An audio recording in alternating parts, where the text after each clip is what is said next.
Selingkuh bukan hanya soal moral tapi juga biokimia. Hai teman-teman, mari kita bahas topik yang sering bikin kita berdebat, yaitu selingkuh. Banyak orang berpikir bahwa selingkuh itu murni soal moral, tapi sebenarnya ada sisi lain yang jarang dibahas.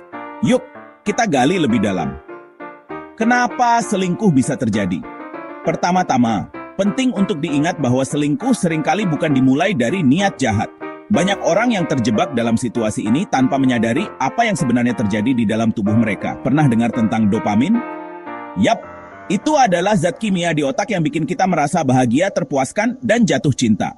Ketika dopamin kita tinggi, rasanya seperti terbang di awan. Tapi tubuh kita tidak bisa terus-menerus berada di puncak kebahagiaan. Setelah mengalami lonjakan dopamin, akan ada saatnya kita merasakan penurunan.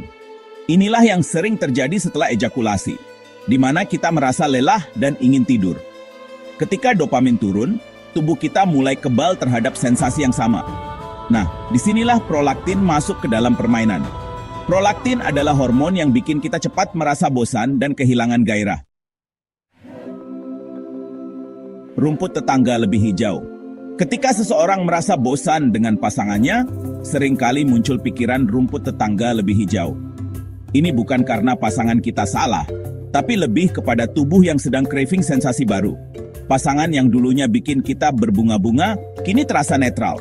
Jika kita tidak segera menyadari hal ini, dorongan untuk mencari pengalaman baru bisa menjadi racun halus yang merusak hubungan. Jadi, ketika seseorang selingkuh, itu bukan hanya pelarian dari pasangan, tetapi juga dari ketidakmampuan untuk memahami ritme tubuh dan emosi mereka sendiri. Selingkuh bisa jadi cara untuk mencari keseimbangan yang salah arah. Jika kamu pernah diselingkuhi, ingatlah, itu bukan salahmu. Kamu tidak kurang dari apapun. Namun, penting untuk tidak membiarkan rasa benci menguasai dirimu selamanya. Seringkali, pelaku selingkuh juga belum selesai dengan diri mereka sendiri. Mereka mungkin sedang berjuang dengan luka batin yang belum teratasi.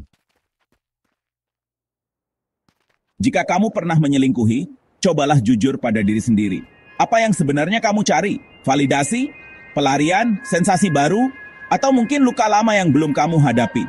Selingkuh adalah luka yang perlu ditelusuri, bukan dibenarkan.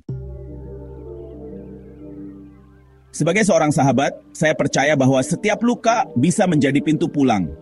Jika kamu terjebak dalam pola selingkuh, baik sebagai pelaku maupun korban, mungkin sudah saatnya untuk kembali ke diri sendiri. Kembali ke tubuhmu, sistem emosimu, dan hatimu sendiri.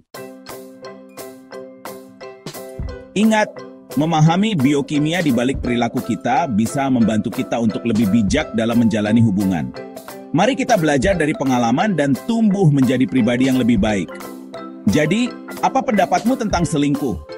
Apakah kamu setuju bahwa ada sisi biokimia yang perlu dipahami? Share di kolom komentar ya.